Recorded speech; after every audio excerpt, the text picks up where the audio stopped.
We wound up getting a lot of comments on our overview of the Sony XG500 speaker asking to compare it to the JBL Boombox 2, so we decided to make a video about it for you. If you're someone who's shopping for a Bluetooth speaker that covers large areas, you've probably come across these two models at some point recently. They provide a ton of sound and they have some extra features built in that make them more versatile than a typical Bluetooth speaker. In this video, I'll go over the differences between them and hopefully help you make a decision on which one will work best for your needs. As far as the designs go, if you like one, you'll probably like the other. They each have kind of a rounded shape and a carrying handle across the top. The Sony's is flat all the way across, and the JBL tapers up a bit towards the middle. Plus, it's got some texture on it so you know you're grabbing it in the center, which can be important since the Sony weighs 12.6 pounds and the JBL is 13, so holding them off-center may not be super comfortable on your wrist. Also, the JBL is available in two colors, black or camo, while the Sony's only available in black. The Sony also has built-in lighting, while the JBL does not. Behind the radiators on the side, Sony includes these LEDs that can be set to different colors and themes or turned off altogether. It doesn't affect the sound in any way at all, but it does kind of provide some ambiance if you're listening to music in a darker room. Then you have the controls. They're located on the top of these speakers, but the Sony's are a little easier to see. The JBL's kind of blend into the material except for the two right in the middle.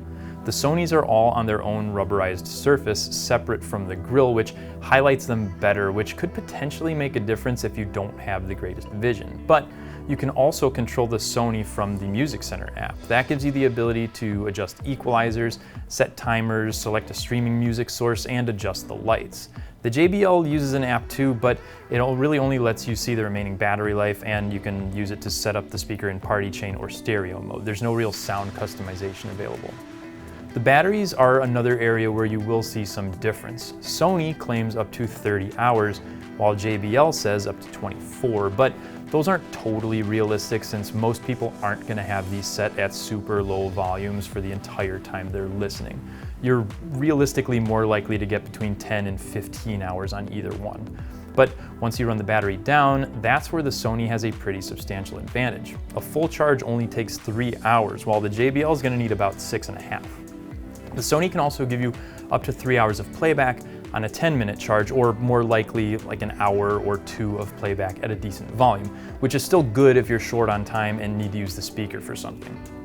Now let's talk about the connections. To start, both have Bluetooth obviously, but the Sony's is 5.0 and the JBL's is 5.1, which means the JBL has the potential to offer faster and more stable connections when it's paired with other products that also have Bluetooth 5.1 built in. As you move around to the back, you'll see the rest of the ports. On the Sony, you get two USBs that can be used to either charge an external device or play back content from a USB source. There's a mini plug analog input and a microphone/guitar input with its own volume control. The JBL also has a mini plug analog input and it has a single USB connection, but that USB can only be used for charging another device, not for playing back music. But most importantly, at least I would assume to the majority of people that are going to be purchasing one of these two speakers, is the sound quality. The Sony has two 4-inch woofers, two 1-inch tweeters, and two passive radiators. The JBL has two 4-inch woofers and two passive radiators, but the two tweeters are a little smaller at 3/4 of an inch. Now, sound is pretty subjective, so I'll give you my impressions in this video, but I'd also recommend listening to these in person if you can. Now, if you are in the Chicagoland area, we actually have both on display at the store to try out if you want to listen to them in person. At lower volumes, they were pretty close. Sound quality was good, but probably a little on the flat side for most people. With the mega bass option turned on, the Sony had a little more bass at lower volumes, but once you started to turn them up, the bass evened out between the two.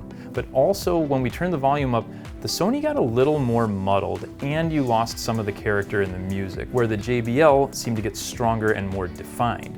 Vocals were sharper and kind of cut through the mids and bass better at those higher volumes, and it seemed to provide better separation within the music. You can adjust the equalizers on the Sony to kind of help compensate, but even that didn't do quite enough to even it out with the JBL. Last are the prices. These are both sub $500 speakers, but pricing does fluctuate throughout the year as sales occur. You're generally going to find the Sony for around $50 less than the JBL. If you're choosing one of these strictly from a sound perspective, you'll likely be happier with the JBL. You definitely get your money's worth with the difference in sound quality. But if you're okay with a slightly more neutral sounding speaker that has the ability to quick charge, can be used with a guitar or microphone, or playback music from a thumb drive, you can get all that and save money going with the Sony. So which one are you gonna pick? Make sure you let us know in the comments. If you still have questions or you wanna order either one of these, don't forget to contact our experts here at the store. We're always happy to help. Thanks for watching, and we'll see you in the next one.